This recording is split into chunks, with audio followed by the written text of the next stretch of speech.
And this is part of the 2 panels that is organized under the City Networks team in Marmara Urban Forum.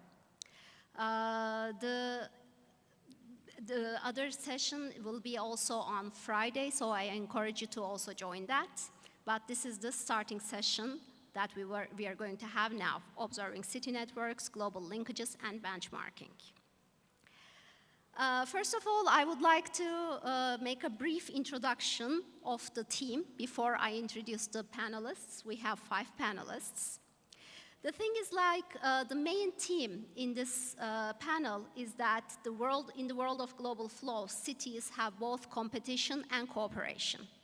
And when you're talking about both competition and cooperation, the idea is that the networks come into place. Because networks provide a more resilient structure. In terms of the network, the survival of the network itself is important, rather than its distinct parts. So if we think about the cities as networks, that means that we can have more participatory approach towards planning, towards democracy, towards all different types of political issues. So that's why to see the cities as networks, all world cities as networks, is very important. Cities, as you know, are always very important. They are the engines of economic and cultural progress, generating innovation, artistic, technological, and economic growth. They are the key organizing units of production, consumption. It's where we have our lives. So cities are the real places that we live in. The thing is, along with national governments and international organizations, in the very recent years, cities and city administrators have also become very important actors in terms of negotiating different conflicts. Conflicts can be political conflicts, and you know that we have a lot of issues regarding in cities discrimination, exclusion, xenophobia, a lot of issues with refugee crisis. So cities become important places in terms of where national and international organizations cannot produce solutions. Cities take charge, city administrators take charge, city dwellers take charge. So that's why cities have become more powerful actors in terms of our ordinary living today. Especially the city administrators give a lot of importance to that because they more and more become part of platforms, the networks, they constitute networks within each other, so they learn from each other and they try to understand what the best practices are. As being an academic, maybe the only academic here, so I had to tap into this academic theories a little bit. The networks and how we see the city as networks, of course, it goes way back. Cities always constituted networks, but this aspect of globalization really accelerated our understanding of cities becoming a network, constituting a network. Saskia Sassen, an important scholar on globalization, said that the cities are the knowledge factories of the global economy. So they produce knowledge, they learn from each other. On the other hand, the very important influential scholar in terms of how we see the cities as networks is Manuel Castells. He said that actually networks now define the new social morphology of the society. And he has this 3 tiers approach. And the most important ones that also define the cities are the second part, which are nodes and hubs. Nodes being the complex and extensive ecology, meaning maybe today's global cities, and hubs are the coordination points. Nodes and hubs are both important. It doesn't mean that one is less important than the other. And whatever flows within the network actually defines what is going to become a node, what is going to become a hub. So today we are looking at the global cities from the mostly financial perspective, from the business perspective. Cities like New York, London, Tokyo, Paris, Istanbul, they are important global cities because we are really looking at it from the economic perspective. But we can look at cities from any kind of flow. We can look at the flows of the NGOs. Then some other cities might become more important. So it's like I always say that it's like the vein that the blood flows. So whatever you put in that network, things that's going to be generated will become different. A very influential theory or group that is working on global urban networks have been led by Professor Peter Taylor and Globalization and World Cities, GOG. We call it GOG scholars. They identified these global urban networks through an interlocking analysis. And the argument was that world economy constitutes a hierarchical network where cities as nodes are connected with advanced producer transnational corporations like finance, banking, management consultancy as the subnodal levels. So those are the very brief academic theories. Actually, for Marmara, with Marmara Municipalities Union in 2018 and 2019, we had 2 city network conferences, and those were academic conferences. In 2018, we have looked at the methodology, real estate markets, city image. In 2019, we have looked at change in city network research and data management. Those were predominantly academic conferences. But one thing that we didn't have in those conferences, and we always wanted to have that, is that how the data that we produce as academics makes sense to different realms. Like the companies, we talk a lot about the companies. So what do you do? Like, how can we collaborate? Or is something that we do make sense to you? Or what you are doing, how can we transfer it? What other NGOs are doing? What the cities that we are talking about, how the cities are using this data? So all these questions were always brought up. So actually, in this panel, we wanted to open it up, not to academics, but to people that are the real, I would call, the users of these global city networks, the real network people. So here, we have invited 5 panelists from all around the world, and I'm very happy that they joined us. We have 2 panelists from the corporate side. We have Mr. Slagin Parakatil, who is the principal at Mercer, Switzerland. He's going to be talking about Mercer Quality of Living ranking. Every year, Mercer publishes this Quality of Living survey, and this year they have published the 21st Quality of Living survey.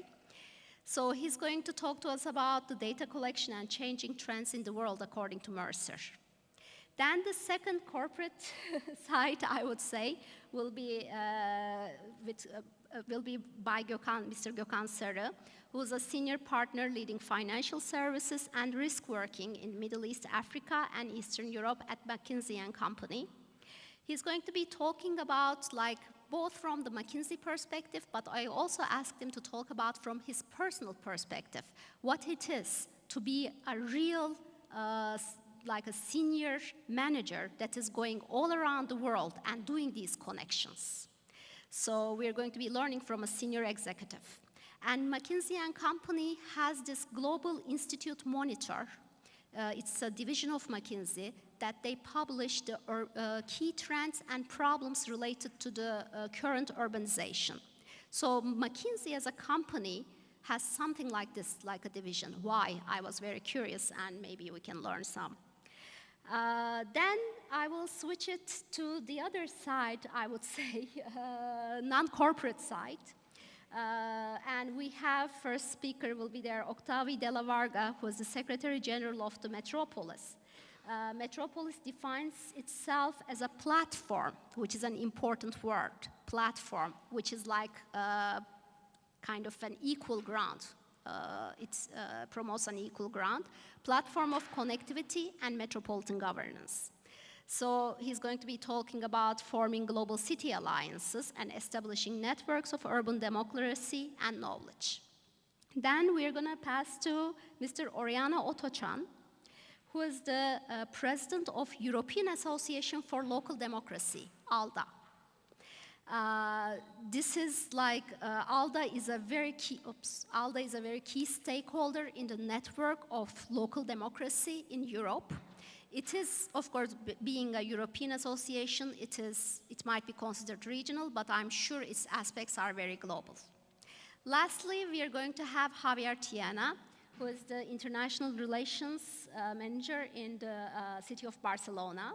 And Javier is going to talk to us about Barcelona, like how it can, the city, like we always look at cities maybe from outside, how the city use this data, what it means to be part of the network, what type of networks is their city involved in.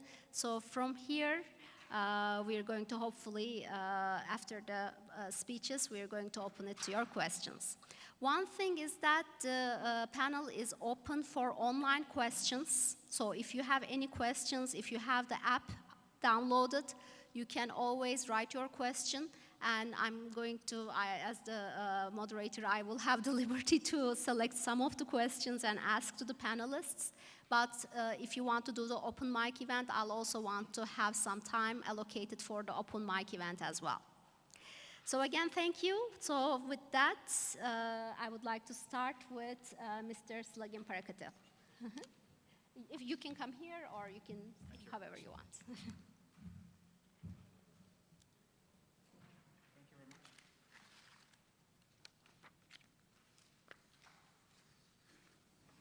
Thank you very much.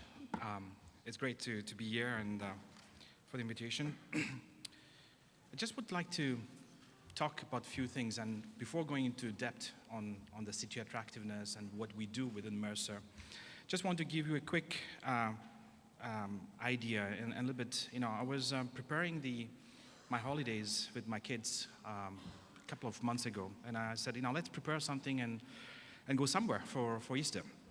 So, I prepared an Excel sheet, and by the way, I have got 3 kids, one of 10 years old daughter, one of 7, and one of 3.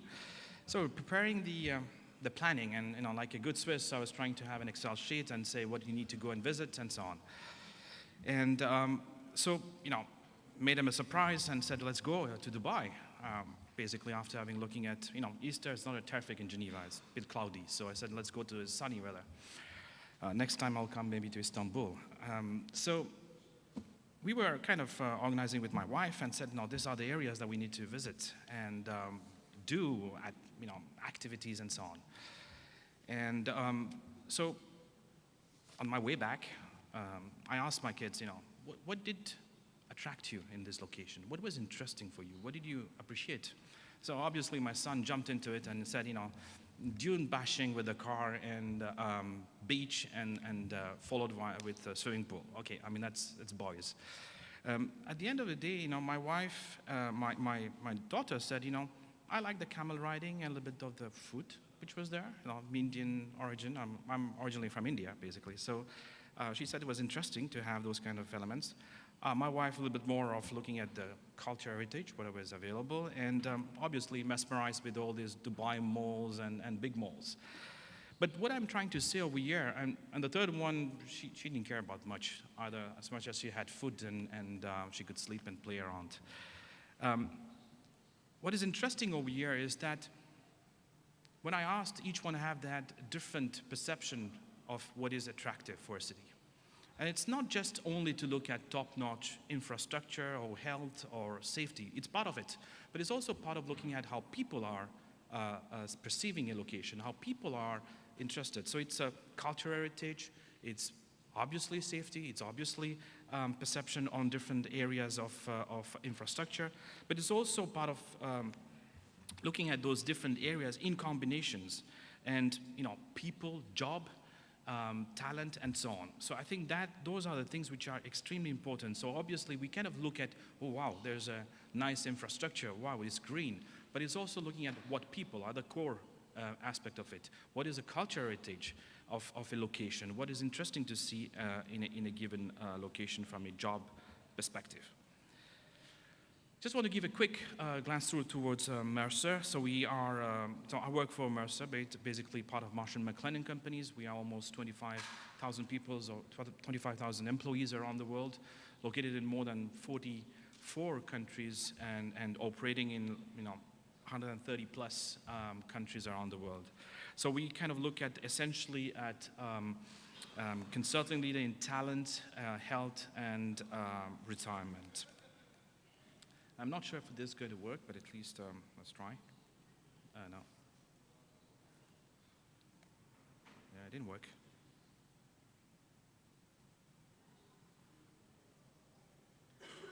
It's a small video about, if you could just click on the, exactly.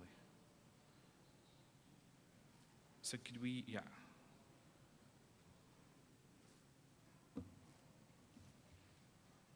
Not sure if there's sounds over there, maybe not. No sound.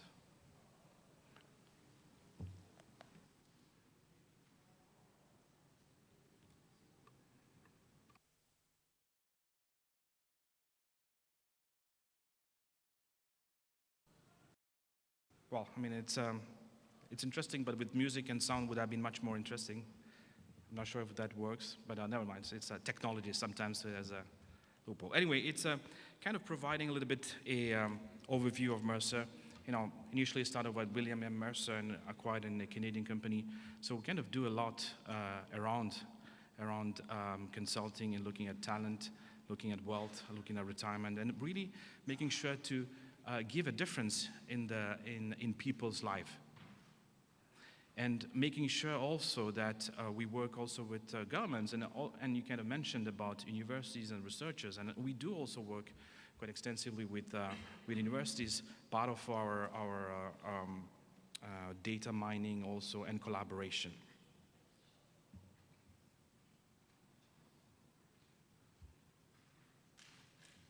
It's a bit like 1920s film, but anyway, it's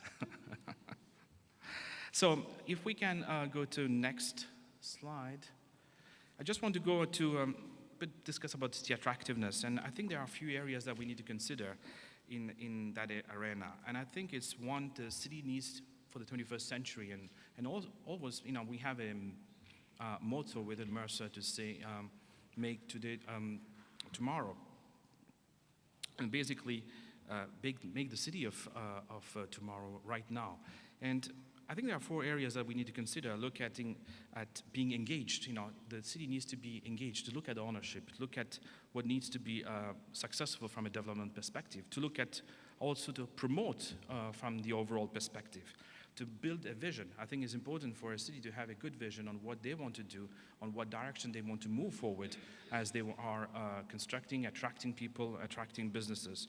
And also make sure to kind of prioritize and focus on what are the areas that they need to consider. And sometimes that's the major issue. You know, they kind of go in different areas and it's difficult to get focus. I think finally, and the most important, is to be able to celebrate, you know, the major milestones. You know, often it's celebrating not externally, but celebrating with the people within the location, within the city. And one of the areas that we are looking at, and you know, why should a city be attractive? And that's one of the questions I had asked my kids, you know, what is attractive in a city? And I think also from a city perspective, it's important to look at 3 areas, you know, striving to attract new businesses. You know, it brings talent, it brings jobs, future work, it brings businesses, it brings also added value from a foreign investment. Also to make sure that they're striving to best living standard for residents, and also, you know, for visitors. When you attract people who are coming, coming for visiting tourism, whether it's beach, for a cultural perspective, whatever it is, it needs to be also be prepared for that.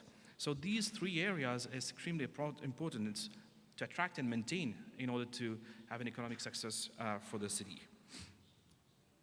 When you look at that city attractiveness, and I think more and more municipal decision makers are looking at different KPIs and really making sure, and that's where I will come back to the point, is, you know, is 3 areas, and it's first of all to compete. They're competing among locations, among megacities, among small cities. More and more, it's not just competing within the country, but it's competing with smaller cities than previously.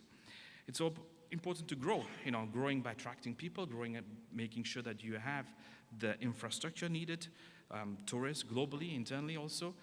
You need to inspire. You need to be kind of a kind of leader in what you want. You know, if you are a hub for innovation incubator, you become a leader on that. If you want to be a center for call center, you know, let it be. But I think there's a need to be a leader in some kind of areas and inspire other locations to be similar. I need to be connected. And I saw I was kind of amazed to see, and I quite walked a lot in the airport to reach from, but it's a huge airport. So connection is extremely important, to be connected within the city, connected internationally, regionally, to bring people, and to be able to also move people to the other side. I kind of jumped very fast, my slides,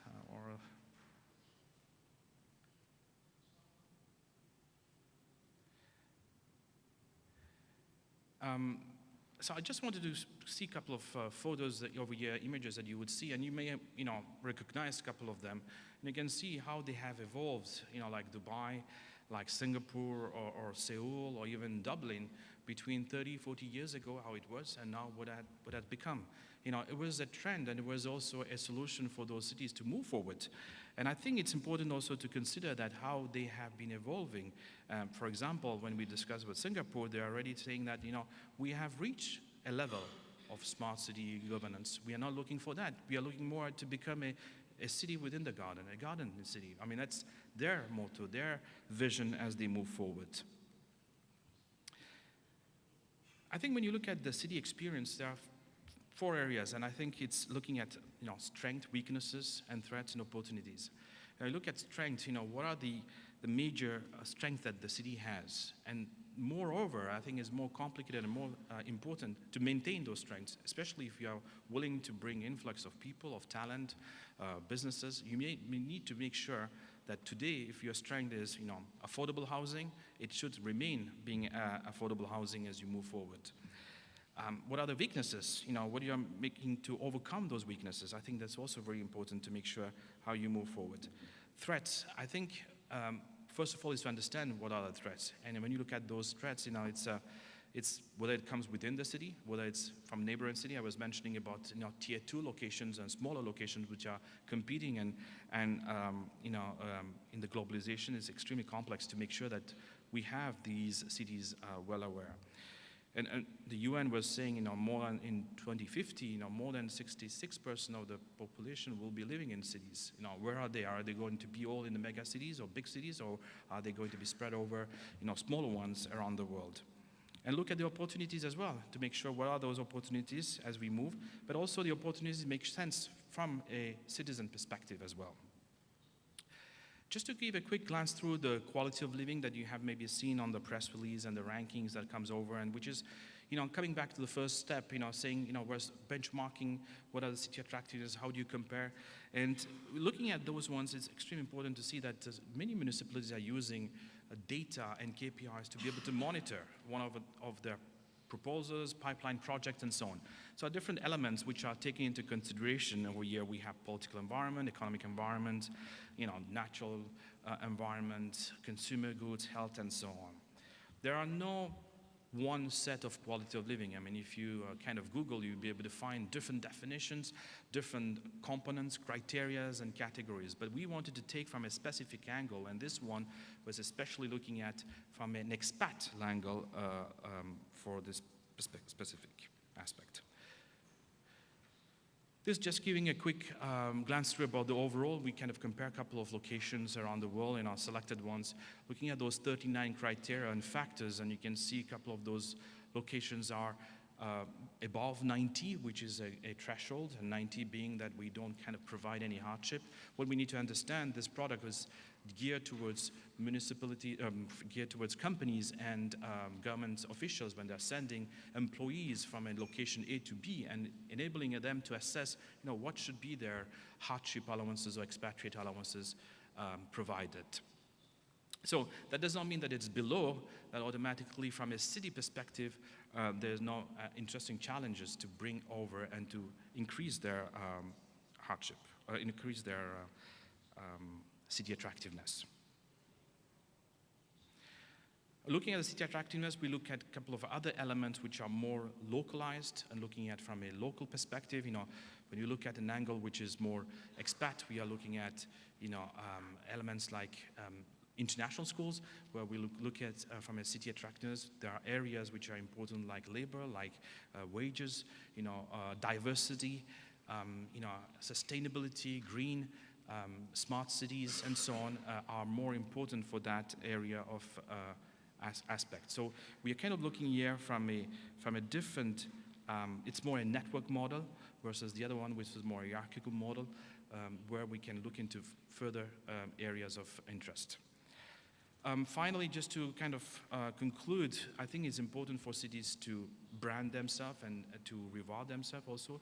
I think it's really a part of their attractiveness is networking. We can see that cities are networking and branding themselves and celebrating their success. In conclusion, I think they're smart. Usually we kind of say they're a smart city, but I think it's areas where we look at specific, what are the specific areas, and engage in the vision, be measurable, what is measurable from a cost perspective and time perspective, and also to look at whether it's achievable, realistic, and timely factor.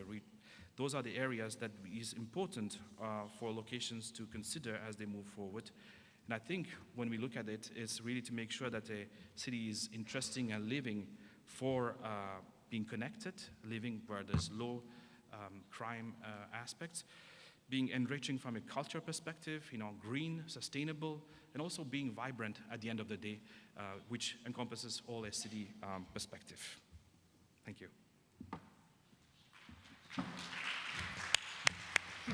Thank you, Mr. Parkatel. Now our second presenter will be Mr. Gökhan Sarı from McKinsey & Company. I'm going to sit, if you don't mind. So I'm the second corporate guy, as Ceylan mentioned. And I think the more I actually saw the charts Ceylan presented, I think I'm talking about my hub and the nodes that I observe the cities around. Let me start with giving a quick background. So I work with McKinsey, which most probably some of you know. It's a global consulting company where we have more than 100 offices across the world. And I'm leading the Russia, Turkey, Middle East, and Africa for our financial sector practice, which is banking and insurance in practice. So I'm going to talk a little bit about how my corporate daily, weekly life is a little bit, because I think it's going to give you a color behind how do I observe the city. I think it's a good title because actually I've realized I observe the cities, not live in the cities. And then I think I'm a product of the evolution of the urbanization or the global cities development to some extent. So I'm going to give you some examples around how McKinsey as a company evolved since 1926. Maybe then share a couple of nuggets around, how the type of work we do in the cities, or because of the cities, there are changes, there are some evolutions, and then I think we're going to move to some questions. So I live in Istanbul, and I will give you two examples of my typical work week. Usually after 1 or 2 days, I always take two routes. So either go south or either go north. So I'm going to start with south.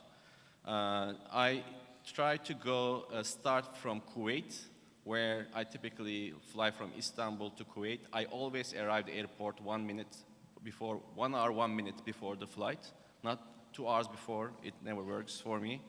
And then my goal is after I land, I get to either the hotel or to the client in 1 hour as well. So if it's more than that, it's quite cumbersome.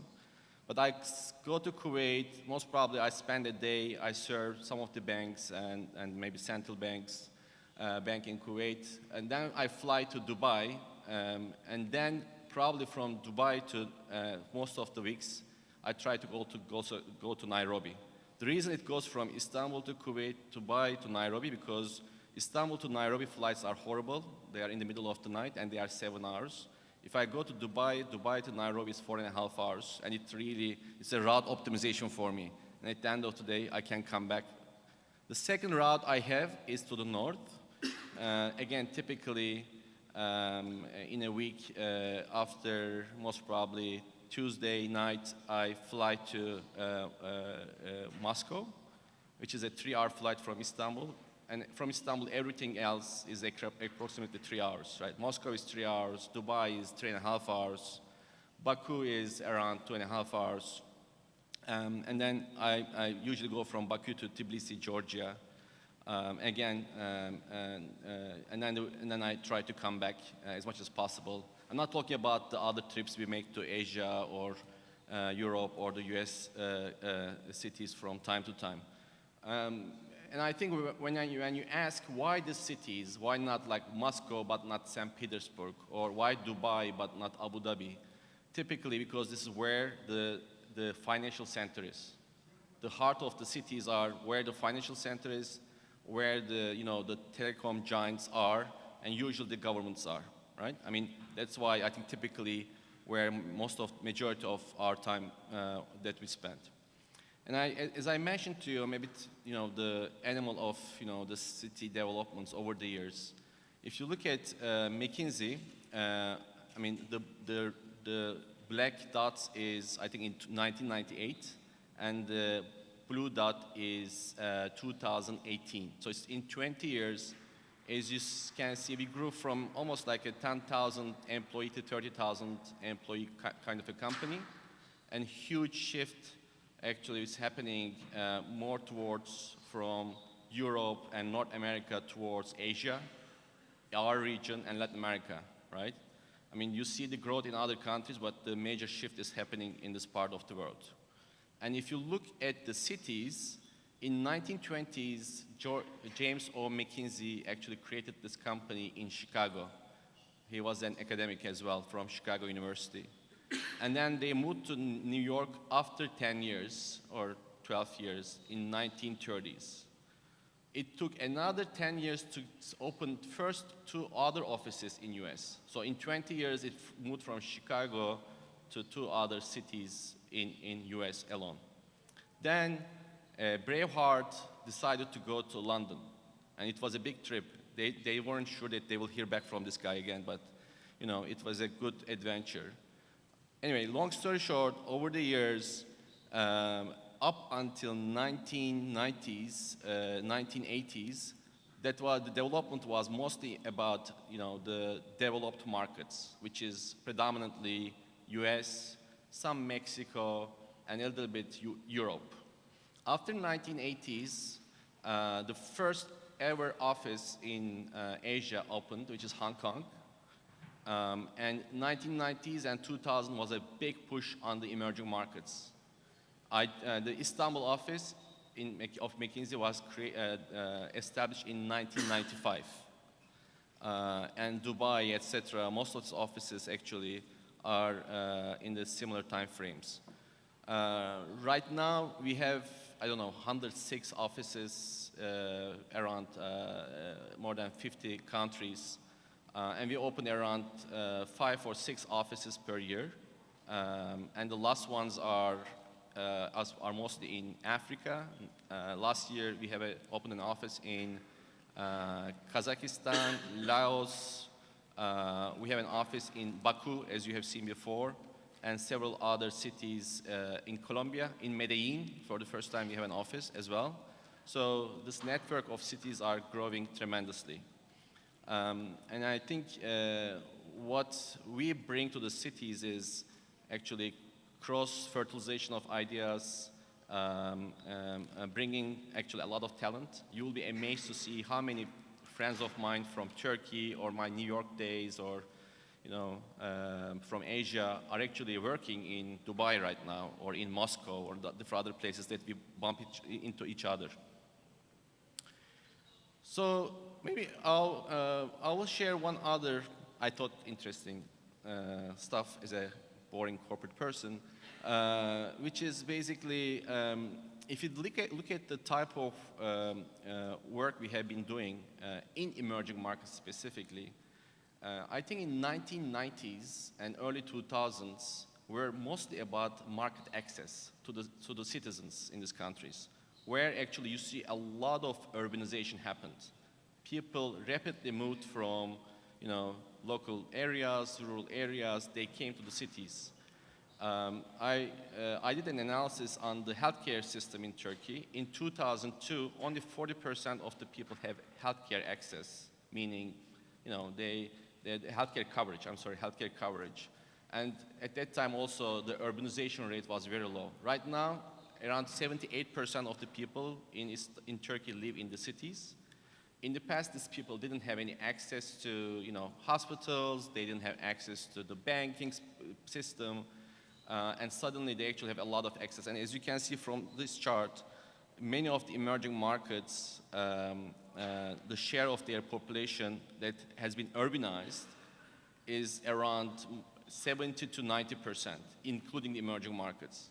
Now I think the game has changed. People have access to stuff. They can buy stuff. They can go to see a doctor. They have a banking branch in some other places. The new game is actually looking for quality more than anything else. So I think it's very important. For everything else we are doing around the cities, it's not about being able to have a roof on top of your head. It's actually the quality of life that you are having. I think it's very, we see it in every sector we are working on. The second thing is aging of the population. I mean, you know it. I'm not going to bore you with details. But everywhere is aging, right, rapidly. And everyone says that, Turkey has a very young population, but if you look at reality, below 18, the population is not growing if you don't have Syrian refugees. The growth of the population is coming because of the population's aging, and the life expectancy is increasing. So a combination of all of these factors actually driving how the cities are forming in different places, what type of opportunities and growth topics the banks and the financial institutions and other type of institutions are looking for, and we are working on it. And we are sharing this across different countries. So what we do in Moscow City is very relevant for Istanbul or Izmir or Dubai. So I think there's a lot of cross-pollination happening, and I'm sure it's happening in Europe to some extent as well. The other thing that I want to mention, there are not that many, but there are quite a few very interesting cities where the foreign-born as a percentage of total population is very high. Dubai is 83%. You know it. Only 17% of the people were born in Dubai. But it's also, New York is 37%, Istanbul is around 15%. Which means whatever happens in the cities has a global influence, and the people are a lot more connected in this, as Ceylan mentioned, in the hubs to the world, because just demographically, people who are living in the cities are global people, and their needs are very different. For example, if I'm a bank in Dubai, it's very important for me to establish a network where the people who work here can easily transfer money to other places, or they can provide health insurance coverage to their parents who live in Pakistan, right? And what do you do about this? How do you actually develop products? But all this information, understanding the cities is very important. For most of the countries, understanding a few cities, maybe the top 10 cities, is enough to understand the overall financial insurance market in this country.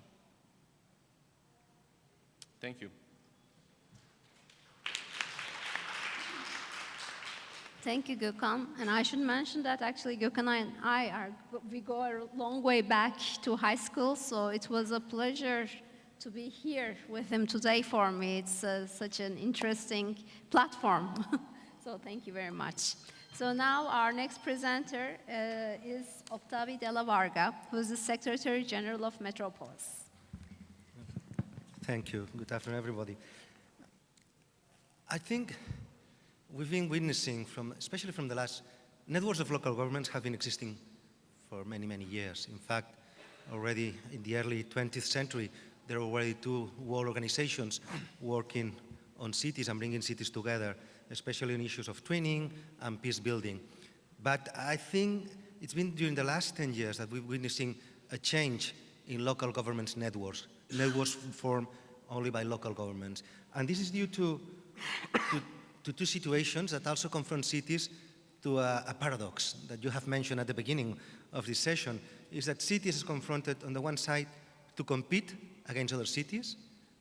Everybody wants to attract talent, everybody wants to attract investment, everybody wants to have the smartest cities around the world, the most green-friendly city, the best infrastructures, the best events, and so on, so on, so. So that forced cities to try to build a brand, and also to try to, what I said, to be the most performing city around the world.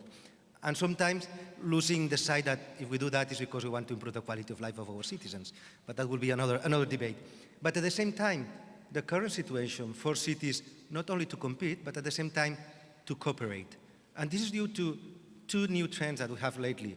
One is the globalization, and globalization has forced cities to compete against each other, but at the same time, the development of global agendas that take into account city reality, that they say that cities are at the core of many of the solutions that we need to find in order to solve the problems of humanity. That's forced cities to work together. Additionally, because we found that during the last years, especially the international governance system was developing agendas talking about local governments. And they were deciding things that at the end of the day would be implemented, like United Nations decisions, like Agenda 2030. This is then adopted by member states of the United Nations, and that goes down to local governments that sometimes they only feel that they have to implement something that other people has decided. And that has forced cities to work together in order to try to at least try to shape these agendas. That would be too optimistic, but at least to contribute to these agendas and say, okay, we are not only implementing what you say, but we also want to contribute on that, especially if this mantra that we hear lately, especially with the SDGs and the Agenda 2030 about localization. So we need to get together. And there is not learning, there is not knowledge about how to implement these local agendas. And that's why many, many cities are working together. And in fact, we have been witnessing an explosion of networks of local governments during the last 10 years. In this sense, Metropolis is an old organization. We are almost 45 years old. We were created in 1985, and it's interesting because we've been evolving, and I think accordingly to this situation. When it was created, it was mostly a practitioners network. So it was urban planners, the planners of the metropolitan areas. At the time already, it was 9 years after Vancouver, we're thinking about where the world is going to evolve in terms of urbanism, in terms of metropolitan spaces. But then lately, it moved more like a space of exchange between mayors. It was more discussing strategies, priorities, and nothing else. And now, because of this context, I think we have found kind of balance. It's like we're tackling both. We want to be an organization that advocates, that thinks in terms of policy making, in terms of strategies that are needed, but also at the same time, we want to become this platform that also you were highlighting before, a platform for exchanges and a platform for knowledge around metropolitan governance. As you see, we are a global organization. We have members all around the world, mainly in Asia, and I think that's quite an indicator of what's happening. Most of the urban developments and most of the urban innovations are taken in Asia, and especially Asian cities are interested to take part in networks, global networks, to learn from other cities, and also to exchange what they're doing. And in the case of Turkey, we have Istanbul, Gaziantep, and Diyarbakir as members. That's just for you to know our system, and because there are different systems of networks, local governments, we are a membership organization. That means that they are the cities, the ones who decide the priorities, the strategies, and we should be doing. And they are paying a membership fee, and that makes them to take ownership of what's going on. It's not the agenda, it's not decided by external actors, it's not decided for any international agency, it's the very members of the organization that decide where we want to go. And that's why every 3 years we have our World Assembly, and the last one took place in Montreal in 2017, and there we were looking at the new trends, and we were looking about this idea that metropolization is already the global trend, and the impact of global cities and metropolitan areas, metropolitan spaces are having around the world, and we decided that we need to focus on metropolitan governance, especially taking into account 3 pillars: social cohesion, economic development, sustainability, and then the 4th one is gender equality. And all that in order to achieve quality of life. So our focus of work is on that, on metropolitan governance, on the base of these all these pillars. Sorry, can you hear properly? But we decided that we should work on these pillars from a perspective more on urban diplomacy and metropolitan advocacy. So we try to champion the case of metropolitan areas, the needs of metropolitan areas at international agendas, but as well with private sector and with other actors. And the other one is more about capacities for metropolitan governance, how we can build and provide our membership with the tools, with the knowledge, for them to be able to be up to the challenges that they need to deliver globally, but as well locally towards their constituencies. And well, we developed a series of services that I will talk about them later. And I think the important issue is that we see it's so that we are network, but we define lately, as you said, as a platform, and also we say we are a hub. And we want to be a hub of knowledge, knowing that we are not academy, we are not a university. As I said, we are an association of local governments, and there are other experts. We are not scientific people.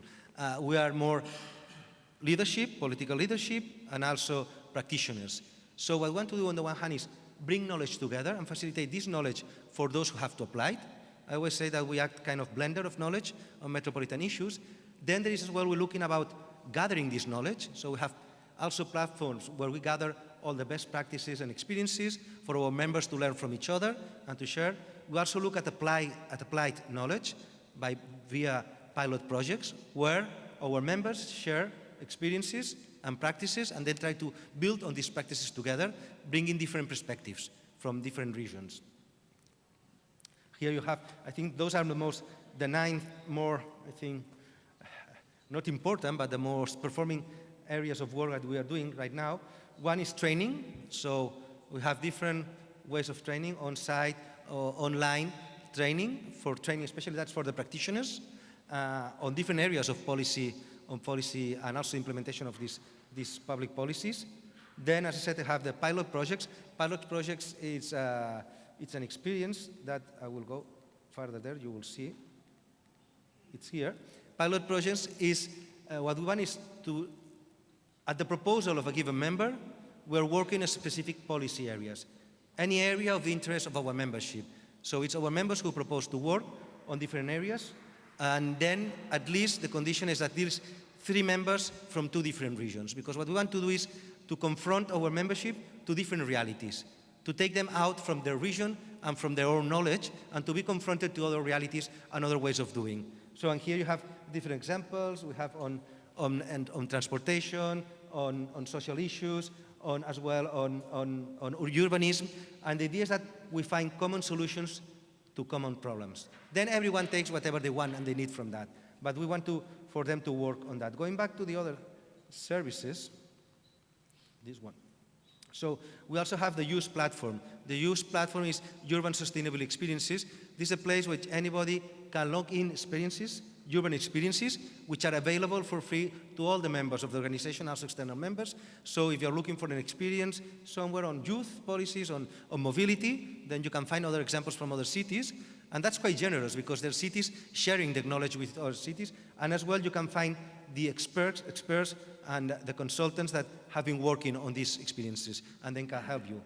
Then we have the city managers community. That's the space for CEOs, the senior managers of the city, that they meet once a year to discuss on specific issues. Last year, we're discussing on funding of metropolitan areas. This year in November, we'll discuss about digitalization, the challenges in terms of managing the city. What are the challenges that digitalization is causing to the city in terms of managing, but as well in terms of governance of the city and in terms of rights and their links with citizens. Of course, we organize international congresses, which is a space for sharing not only with us, with our membership, but as well with other people, with private sector, with academia, with other actors. We have an area of work which is called Metropolis Women. That's our board of directors, very strong about gender equity and equality. So we're looking at ways of how any policy that's developed, we're not talking about gender policies, but any policy that we are working on takes into account the gender approach. Either mobility, housing, safety, public space, whatever, but bringing in the gender perspective. Metropolis Youth, that's something we're starting on that, but we're acknowledging and we're rethinking that because our funding in our membership, we have 2 different situations. We have some cities that they are becoming old. Most of the population is elder people. In other cases, we have cities that most of the population is youth. And at the same time, we are confronting this generational gap. As well, we have the urban innovation, which is a space of thinking on terms of what's the challenges in terms of innovation as smart city that we need to confront. And then the Metropolis Observatory, which is, it started first, I said it was a blender. I used to see like a cooking machine. We know that our mayors and senior officers, they don't have much time to read huge documents. And so we try to produce documents, very brief documents on specific policy areas and with recommendations for them. If they want them to apply or to develop their own very policy, they can at least take into account this reality. But as well in the observatory, what we've done together with the London School of Economics is we have started a work that's the first phase that we ended early this year. We work on 58 metropolitan spaces, a set of different indicators that was 38 indicators divided in 6 groups: context and governance, gender equality, economic development, environmental sustainability, social cohesion and quality of life.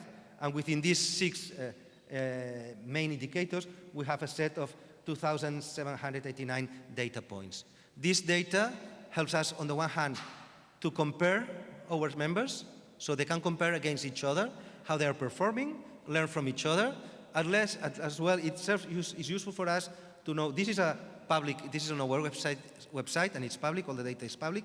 It allows us as well to look at trends, to look what's happening around in terms of metropolitan areas, and as well, it helps us on the one hand, as I said, to see how we are performing, how our members are performing. The second one is to compare them and then to look how we can do new products, new services, where are the priorities. And the third one as well, the objective of this observatory is that allows us, with this data, be able to build on our advocacy and our policy as well. So because before I had the feeling that we were working more on wishful thinking and ideas, and that with the data we have more clarity on what we're moving for, like in terms of how much population is in metropolitan areas, which is the economic weight of these metropolitan areas, which are the gaps in different areas, no? In terms of sustainability, in terms of gender equality, etc. And then finally, I go backwards again, we work not only with our members, but externally, we work with a different set of actors. We work with other networks of local governments, but as well with international agencies and the private sector, as well with think tanks and other different organizations. We think that we cannot be alone, and that's one of the new trends, is that as local governments networks, we cannot work alone. We need to build links and alliances with other actors together. Otherwise, we won't be able to implement and to achieve what we want. And it's interesting because this year, we have started was like 2 weeks ago, we had a conversation with Mackenzie, a colleague who is based in United States, and we're looking at how they have this accelerating, innovative way of a methodology on how to implement policies and develop policies in cities. So we're exploring together how we can work together in terms of that. So it's like, on the one hand, we have our own networks, but then we're building other kinds of networks with other actors that are needed. And I think this is the way to go, and especially this is within the new urban agenda. The new urban agenda talks about cities working together, cities building networks because they need to learn from each other, and as well to work with other actors, to learn to work with the private sector, with academia, and as well with the civil society organizations. And then there is, I would say we use a lot of jargon in our networks, the GTF. The GTF is the Global Task Force, and it's a kind of network of networks, an informal network of local governments. As you see here, there are plenty of different local governments networks, regional, thematic, and the Global Task Force under the umbrella of UCLG. UCLG is the global could be kind of United Nations of local governments. It's United Cities and Local Governments. We are an independent organization, but at the same time, we are the metropolitan section of this organization. That means that we want to bring the voices of major cities and metropolitans in. But under this organization, all the networks of local governments are working together to look at solutions, but especially to shape the agenda, the different agendas, and also to discuss with the private sector and with international organizations in terms of the global agendas that at the end of the day will have an impact on local governments. And I think that's all for me for now, so thank you. Okay, thank you very much. Our next presenter will be Oriana Otochan. He is the president of European Association for Local Democracy, called ALDA. Yeah, the floor is yours.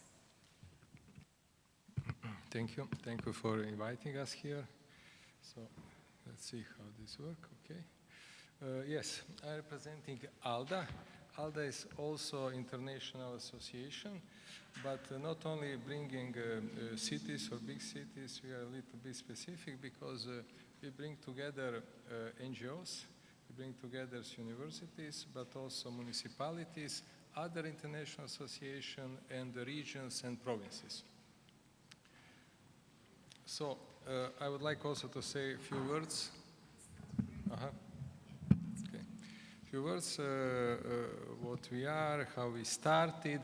So ALDA is Association of Local Democracy Agencies. What means local democracy agencies? In the 90s we call this local democracy embassies. And also this was initiative of Council of Europe. You know, I'm coming from former Yugoslavia, from Croatia. There was a war in that time, and after the war, Council of Europe decided to organize some kind of local offices to facilitate democratization, peaceful transition, and to promote minority rights, human rights, some other things. So also in my region was established in a small municipality with maybe 1,000 people, was established one LDA, and there was, I remember, the first international seminars that I attended ever. It was organized by one LDAs. So still today, our aim is sometimes to deliver somewhere the first international experiences. So we believe that it is important to share experiences, to share knowledge, to share expertise, to deliver to somebody what is needed.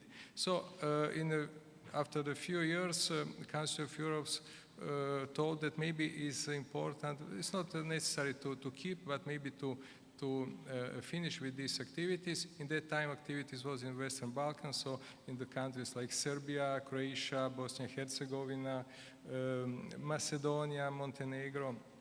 But then in 1999 was established ALDA as an umbrella association to support this network, but during the years, I see that the time is going very fast.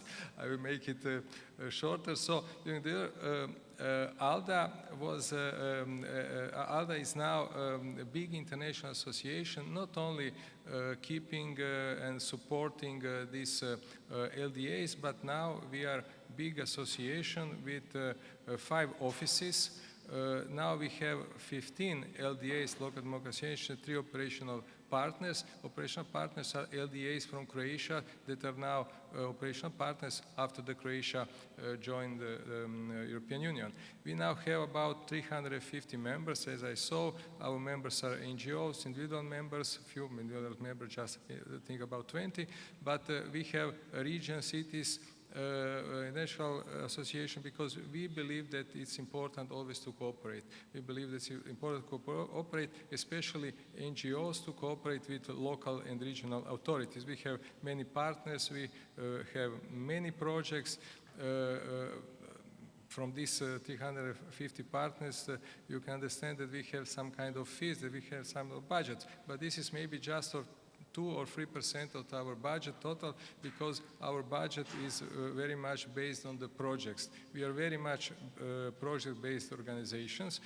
Just shortly about our structure. So governing board, 15 members, statutory members from the Council of Europe, for instance, but also we have representing different NGOs, different local authorities, different regions, and offer different region from which our members are coming. So, for instance, now we have from Poland to Moldova, to Morocco, to Spain, to Italy, Croatia. And then, of course, we have on the end of this picture, this slide, there is a staff. About 40 people work for us at this moment. Some of them are just temporary, working on some projects, but there is 8 to 10 people who work permanently for ALDA and Secretary General. Then, our main idea is to promote good local governance and citizen participation in the governments. There are many projects that we deliver, so many experiences. I will not go into details, but just some of these. So this is one very interesting project made in Vicenza. There is also one of our offices. I didn't told our offices are now headquarters in Strasbourg, but we have offices in Vicenza, we have office in Skopje, Subotica, and Brussels. And so these projects was organized to support, renovate, to let's say to upgrade one degraded area, always with international experiences, bringing different experiences to the people, to the local people, and then supporting them to cooperate with their local authorities. One project of participatory democracy in Ukraine and Moldova together. Then there are, for instance, Regional Youth Compact for Europe, working in the process and supporting process of European integration of Western Balkans. And then is also Balkan Network for Local Democracy. So LDA is working, local democracy is working in the Western Balkans. They created their own network to facilitate their work. Which are the challenges? There are many challenges. Here we can see just few of the challenges. I'm in the European Union, Euroscepticism, one of the challenges, lack of trust in the institution, not especially only in the European Union, then spread of populism, radicalization, cultural and language barriers. So there are many challenges. We are not facing all, but we are trying through different projects to find the funding and to deliver some kind of good projects to the local environment where we think there is necessary. We find our partners, and when we find the interest from the different cities or regions that want to cooperate, from the, let's say, developed country to less developed countries. This is how we work. For instance, just one example, France, they have a program for decentralized cooperation. This is a national program, and through this program, some regions want to deliver some good projects. And we facilitate, for instance, for the region Normandy, we through a call for proposal, we succeed with them to create the projects for the North Macedonia. But this is just one example. We also follow sustainable development goals of the United Nations. Then here you can see the map of our network. So as I saw, municipalities, provinces, regions, majority of our members as civil society organization, but we have about, let's say, 100 provinces, municipalities, regions as local authorities. Then we have some universities. As I told, we have local democracy agencies in our microcosmos, 18 of them from Croatia, where is now operational partner to Western Balkan countries, but also in Eastern Partnership countries. You can see we have in Ukraine, in Moldova, in Armenia, for instance, in Georgia. And then last 2 years we started to develop our activities in the Mediterranean area. So we work in the Western Balkans, we work also in the European Union countries. But the issues are different. But we work also in the, let's say, out from the European Union, European neighborhood, in the eastern part, in the south, in the Mediterranean area, in the Western Balkans. So here is a list of our partners, international partners. Here must be, but it's not also Orufogar that you also cooperate with. Orufogar cooperate very well because we believe that it is important to cooperate, it is important to share the knowledge, it is important to try to deliver what is necessary, where is necessary. I would like also, as I'm coming from a region of Istria, we don't have much time, it is not here in the slide, but I would like to share some experiences from my past job. I was been working in 12 years as a member of regional government, dealing with cooperation. In some way, I was dealing with the same activities that our colleague deal in Barcelona metropolitan area. And we really try to overcome the gap that we have in our development with cooperation. Because in Croatia, like in many other countries, there is a problem of decentralization. You don't have much resources on the local level. It was a new country with also lack of knowledge in the process of, let's say, development in different sectors. And with this cooperation, we try and we succeed, I think, to overcome this problem. We had lots of cooperation. I would say, if I try to structure this, we had the international cooperation as a bilateral cooperation with many different regions. I speak about the region, but our region was very small and still small, 200,000 of inhabitants. So we can speak like a city, but very homogeneous region. So this experience could be really used also for some cities. And what is important, we had, as a small region, cooperation signed agreement cooperation with the regions like Tuscany, like Veneto, like Malopolska in Poland. We cooperate also with Catalonia. We didn't have any signed agreement, but with Carinthia, Champagne, Ardennes, then also in the Bosnia, two regions, Sarajevo Canton, in the Serbia. So all in all, I think about 30 regions that we cooperate with, 17 signed cooperation agreement, because we just see that so that there is a problem. We cannot just expect what is on the national level. We can do something alone, and this what we're here talking about: city democracy, about regional diplomacy, and what is also important to say. Then next part of our structure was multilateral cooperation. That's why I'm here, because my former region was a part of ALDA, and I representing, as the president of ALDA, representing my region, but also we cooperated with, for instance, Assembly of European Regions. In that time, the biggest European regional association. Then Assembly of European wine growing regions. We founded, were founder of the Institute for Region of Europe in Salzburg. We are also founder of Adriatic Euro region. Another very good experience. What mean? I would like to say a few words about Adriatic Euro regions.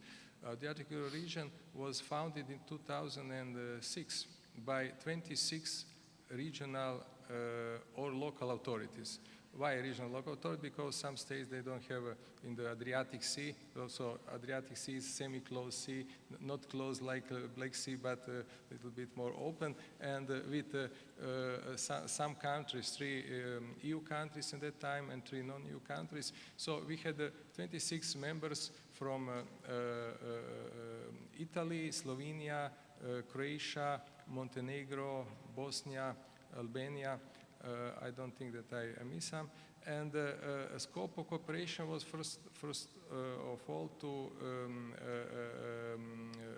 make, let's say, better knowledge about each other, then to try to see which infrastructure connection projects are possible to develop, to see how is the problem of environment, to see how is our political problems, so how is the process of the accession to the European Union.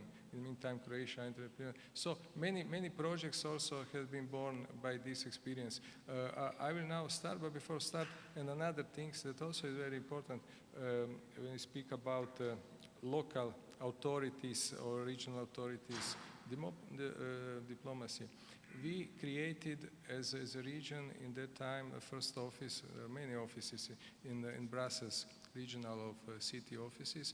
It was 2005 first Croatian regional office in Brussels, because we saw that there is important to be there. There are many things we don't have time why it's important to explain. And then we also opened one office in 2014 in New York. Why? All offices should be sustainable, but why? Because we saw as a touristic region that we have, so first precondition was that there was lots of Eastern immigrants from our region, but other things was that tourism as we were the most important touristic part of Croatia with 30% of the tourists, but we saw that looking at the American touristic market, we had just 4 or 5% of the total. So our scope was, our aim was to make something and to try to attract also American tourists in our region. So there are many things to say. Unfortunately, we don't have time, but thank you again to have this possibility to speak about this. Thank you very much. Our last presenter will be Mr. Javier Tiana. He's the head of International Relations, Metropolitan Area of Barcelona. Hello, good afternoon. Congratulations to those who survived all these sessions and all this long day. Well, first of all, I would like to thank the invitation of Maruf and the Union of Municipalities for Marmara. Shilan, thank you for your coordination. I would like to highlight that I'm not the director of the city of Barcelona. I'm the director for international relations for the metropolitan government of Barcelona. And this is right that you said this word, because the city of Barcelona, it's like more or less the downtown of the metropolitan government of Barcelona. In terms of population, the city of Barcelona is just 1.3 million inhabitants, and the metropolitan government, the institution, is 3.2. But the real metropolitan region is more than 5 million inhabitants. That means that this metropolitan area is around 10% of the Spanish GDP, more of the half of the Catalan GDP, more of the half of the Catalan population. So it's an important economic region. So we host an international airport having more than 50 million passengers a year. We have more than 4.5 million passengers coming with cruise passengers, with an increase of almost 10% a year. We have a lot of innovative companies, so this is a pushing region. So I have a question for those of you who's been in Barcelona. Octavio, for sure. Okay, you know Barcelona. And here's some images about our wonderful city. We are an example for land planning, for urbanism, coming from the previous centuries. We have, of course, Gaudí, not only in the city of Barcelona, also outside of the city of Barcelona. You will see that I'm a kind of metropolitan propaganda, so let me tell that. We host the Smart City Congress and the Mobile World Congress every year. The Mobile World Congress means an income, an investment for the city of more than 400 million euro. A lot of companies around this sector of the mobile technologies are working around, companies dealing with gaming, so there is a kind of real added value economy close to these big events. The city and the metropolitan area, they are characterized by their quality of life. We are Mediterranean, we have beaches, nice beaches, maintained by the metropolitan area of Barcelona, more than 8 million people visiting our beaches a year. We have good weather, good people, and we have the best football club team, FC Barcelona. And we have the best, or the most football player we've seen ever is Lionel Messi. I hope next 30th of May we will be here in Istanbul for the final of the European Champions League. Hope so. If I Liverpool was is just not- about to say that's debatable. Okay. So I'm showing that because all these kind of things, hard and software, that attracts visitors. That makes our city known, our city well positioned. I was happy to listen to our colleagues from McKinsey and Mercer's, all the data you are producing. I was happy to see the data about Barcelona.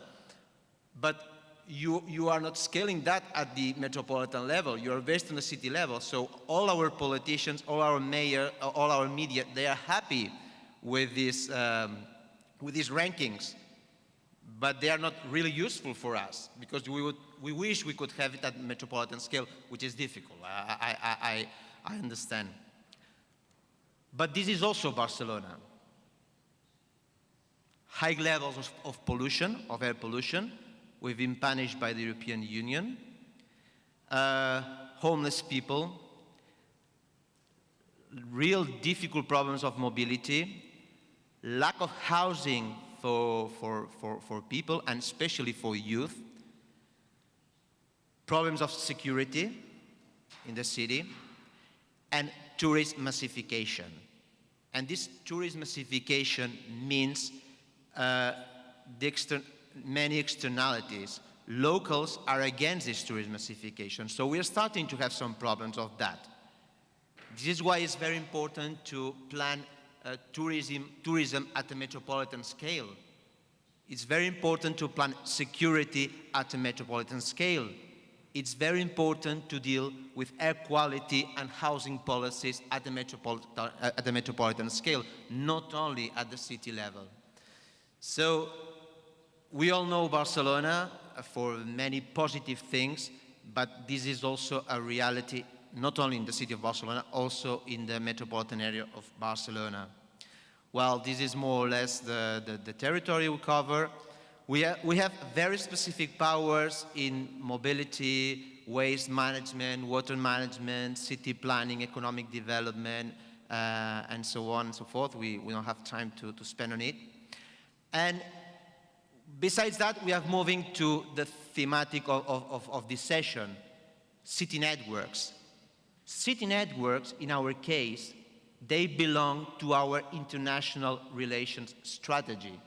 International relations is not a power of a government like the metropolitan area or even of a government like a city. It's a political will of those who are in government to deal with international relations. For us, or for our international strategy, networks and cooperation are a way to promote, share, strengthen, and innovate around our services. Are also a way to contribute to the global and regional agendas with a metropolitan view. And here is where we work with partners like Metropolis. As Octavi said, Metropolis is based in Barcelona. Barcelona is attracting many international organizations dealing with local governments, universities, NGOs. The same like other countries like, for instance, Seoul. Seoul is having an important strategy for that. Why? Because governments like the Seoul Metropolitan Government or the city or the Metropolitan area of Barcelona support to host organizations like this. And the third main act of our international strategy is to promote a solidarity policy in developing countries. During the last political mandate, we decided to allocate 0.7% of our budget for international cooperation projects. Projects dealing with our specific powers, metropolitan governments, waste management, water management, mobility, transport, metropolitan management, and so on. So we don't work with culture. We don't work with sports. We don't work with social policies. We work specifically with the powers we have as an institution. And for sure, as everyone was saying, we are contributing to the SDGs. Here at this point, I would like to point out that especially in Europe, as my colleague from ALDA was saying, the European Union has a big has been a big contributor for this cooperation and for the emergence of city networks. We could say that worldwide we have around 200 city networks, general networks, thematic networks, specific, formal, informal. So there are many networks, and here institutions like the European Union have been big supporters because the European Union, with very specific financial programs, is allowing this kind of cooperation. Cooperation not only Europe, also with other countries like Turkey or the neighborhood countries like Oriana was saying. Here we have 3 examples of networks where we are participating, metropolitan city networks where we are participating. One of it is Metropolis. For us, it's key metropolis in the global arena. We are also developing an informal network which is working as a lobby in the European Union, which is called EMA, European Metropolitan Authorities. This is not a formal network. It's absolutely informal. That means more than 30 European metropolitan areas. We are cooperating with no bureaucracy on it, just for the willingness to cooperate and just for the willingness to lobby the European Union for a more metropolitan agenda. And finally, in the Mediterranean area, we manage a network where I used to be the Secretary General called MedCities. It's a network working with Mediterranean cities, especially in the southern and eastern shore of the Mediterranean. This is a kind of draw that I did on the use we have with networks. As you can see from the top side, there are 4 axes: metropolitan governments, innovation in A&B policies, in metropolitan area of policies, knowledge transfer, and positioning and lobby. Let's go, for instance, to Metropolis. For us, Metropolis is a network that allows us to improve and to share our metropolitan governance system. Is a network that we use to innovate in our A&B policies, and is a network that we use to position at the regional and the global scale.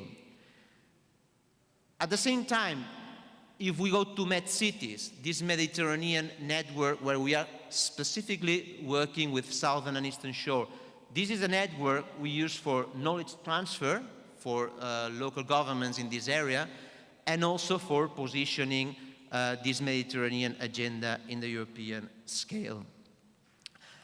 I have some final remarks because we are out of time, but I thought it was important to share them with you. The first one is that networks should be key not only for ours, also for any institution working international agenda. So networks are key for international relations strategies. The second ones are that good networks allow us to be aware and contribute to the global and regional agendas, I have said.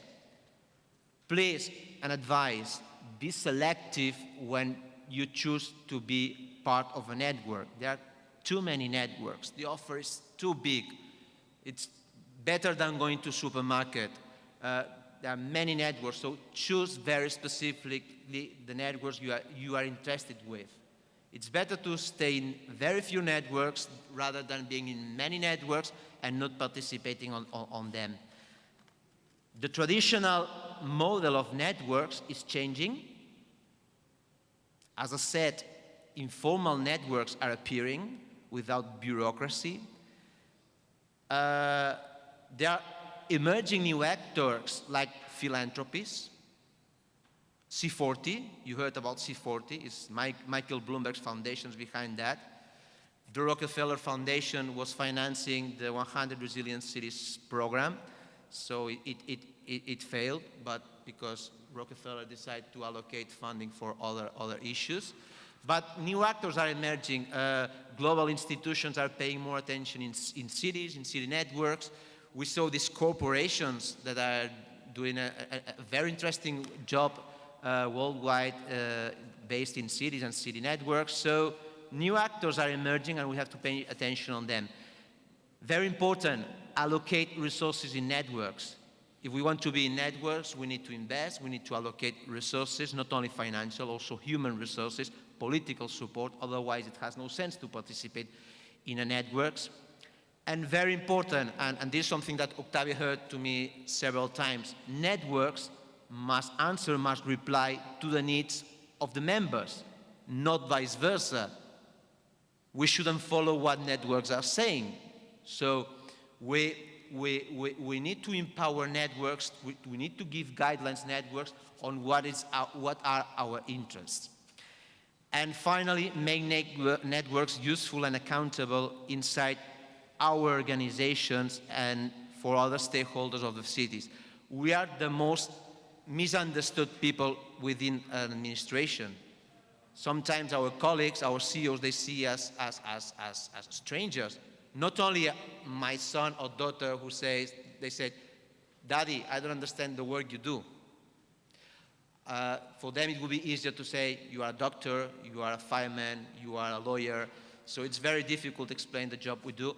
But make useful your network inside your organization and for territorial stakeholders. And thank you very much. I would like to thank all participants first and foremost, not only for their participation today, but I mean, we have been emailing quite a lot back and forth, and they were very responsive throughout all these correspondences. So it was a pleasure to, organize this panel with you for me. Since we started 7 minutes late, I think we can add 10 minutes for question and answer. And I would like to open it as an open mic,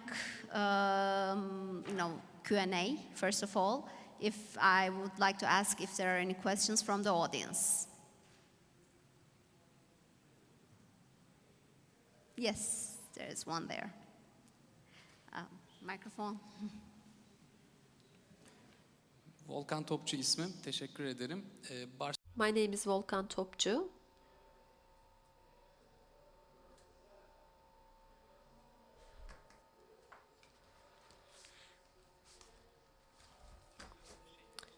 I have a question about the city of Barcelona.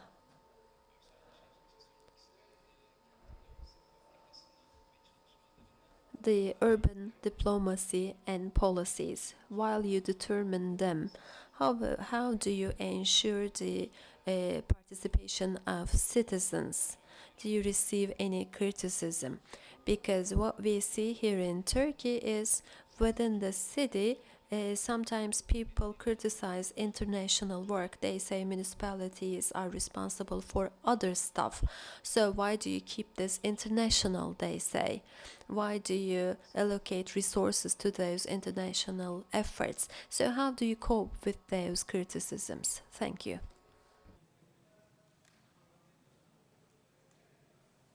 Well, thank you for the question. This is a very difficult question. What I said from the beginning, this is very important it's very important from the beginning to show a government willingness to work in the international arena and show that working internationally, it's a good way for innovation in local policies, it's a good way for transfer, it's a good way for attractiveness and competitiveness. So, for instance, this next week, there is Expo Real fair in Munich, which is the biggest real estate fair in Europe. And the city of Barcelona, the Metropolitan Government of Barcelona, we will be there. We will meet real estate investors, project developers, to show the possibilities to invest in our territory. And you need to show that through media, and you need to show that through citizens' engagement, not only with citizens' participation. But whatever measures you take on that, you will receive criticism, not only from citizens, also inside the organization. Because sometimes, even myself, I have colleagues that say, I don't know why we should go to Istanbul to share what we are doing.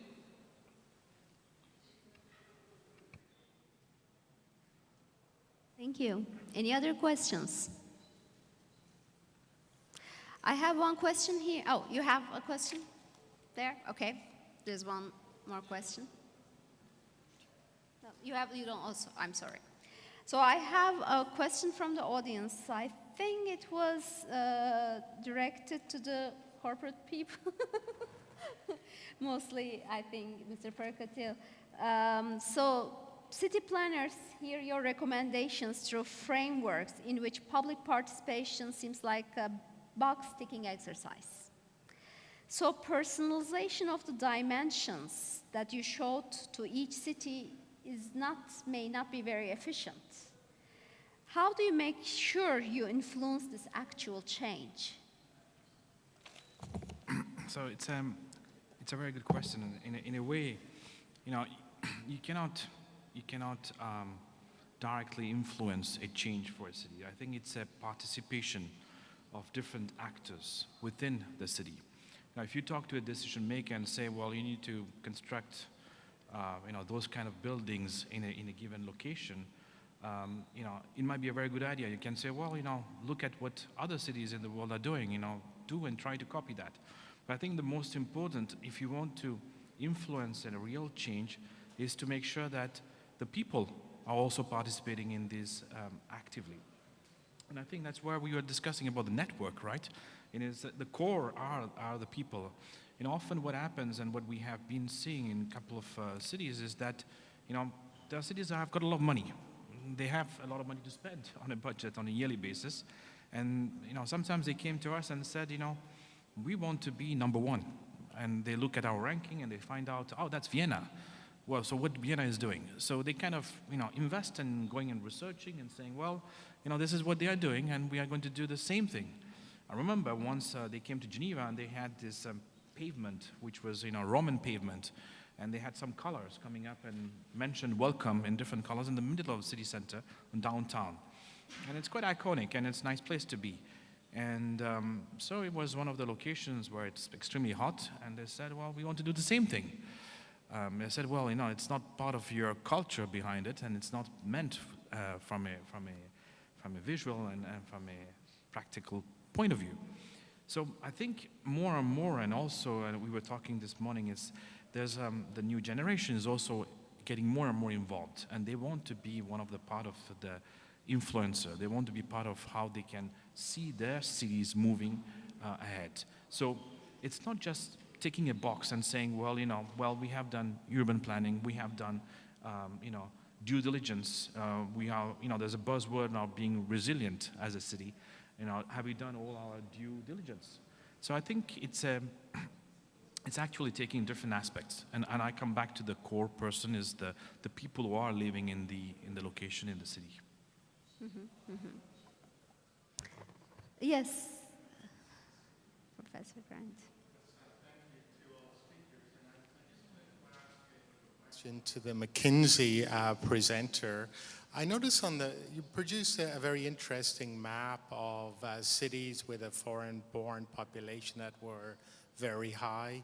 But I'm living in Miami, and that wasn't on the map. And Miami is known as the city in the United States with the highest foreign-born population. It's at least 40, and then some people say if we count undocumented immigrants, it could be more than 50. And I just didn't know why Miami wasn't on the map, why it didn't make the dozen. I don't know the answer, quite frankly. I think this is a more illustration of, I don't think we captured all the cities globally. It wasn't Istanbul there either, but it's just an illustration that, a lot of, and this is official data, to your point, there are more undocumented, people, and I think these numbers are most probably even higher in many of the places.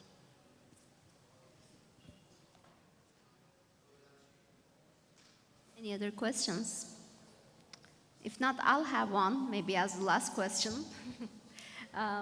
Okay, so you have presented your own perspectives, and as far as I've seen, ALDA has done, I'm going to talk about innovation. So innovation is about, it's a concept that has or needs to have the participation of many stakeholders, universities, local governments, national governments, private sector. So ALDA seems to be engaging with a lot of those networks. And I'm sure Barcelona, as any city, might be engaging. So in terms of, for example, Metropolis, or Mercer, or McKinsey, do you also work with like academics? I mean, not in your company, but do you kind of outsource any projects? Do you tap into that resource of academia? Because, I mean, I know personally, for example, we produce a lot of research on what you are doing. So is there any desire for collaboration from your perspectives? Maybe we can start from Metropolis and move from this side. Yes, absolutely, because as I said, we acknowledge that we are a network of local governments, so we're like public powers, we're government, and we don't have, sometimes we know the practice, but sometimes we need the knowledge and the expertise and to help. And in fact, we've been working with the MIT Metro Lab. We're working with a think tank in Barcelona, which is called CIDOP, on international relations. We've been also have an agreement with the Faculty on Territorial Innovation de la Sorbonne. So we are open to work with different stakeholders and with academy. And I think sometimes we have this feeling that from the local governments, we feel that academy is just thinking conceptually, and you are not confronted to reality. But in fact, you can help us as well to conceptualize things that on everyday management, we are not able to go through. So, and I think it's a critical alliance for us, and we are open to work with other academies and other universities as long as they have this global approach.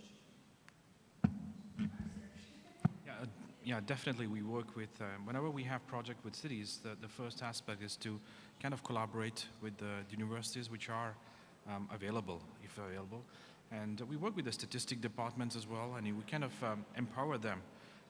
We kind of have this resident survey looking at perception of people, and they kind of like, it's a kind of win-win position, basically. It's trying to provide them the possibility to work on a case study and to do a resident survey to understand what people are looking and do the analysis and work together with us. And I think it's an added value, especially for students working and researchers within universities, and for us as well, in having talent and resources within the locations and being able to understand. So when we kind of formulate the questions which are specific for those locations, they are also able to help us out through what is needed. So I think these partnerships with universities are extremely important, and as we move forward, we kind of look at working more and more with them.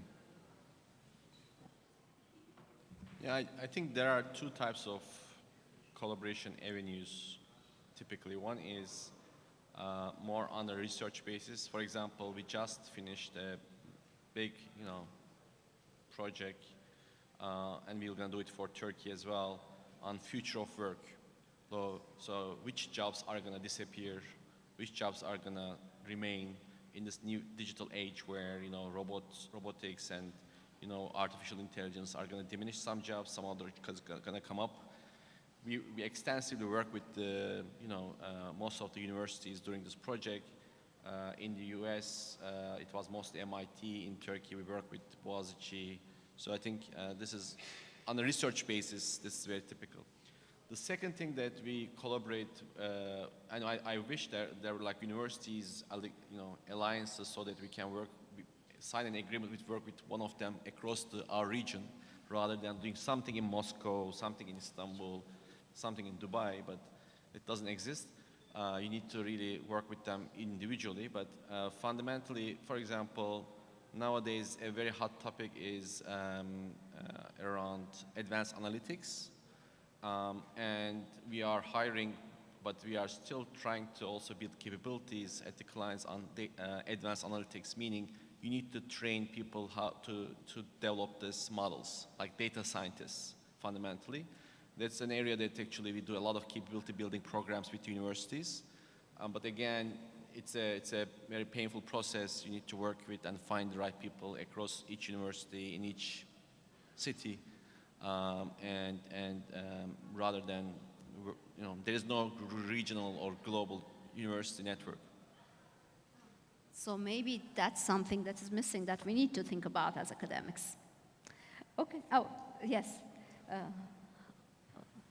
I would like just to add that, but from the perspective of the regional government. So our cooperation from region to regions in many times also brought to the cooperation between universities.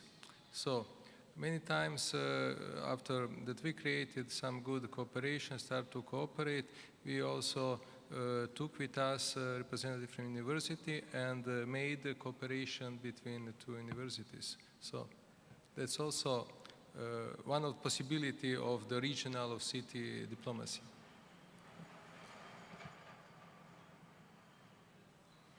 Okay, so if there are, first of all, if there are not any more questions, I would like to thank our presenters. I would like to thank the audience for being with us today. And I'm hoping that our collaborations might continue in the future. It's good to know you. And hopefully, if we have any questions, maybe we can contact you again in the future. Thank you very much for your participation.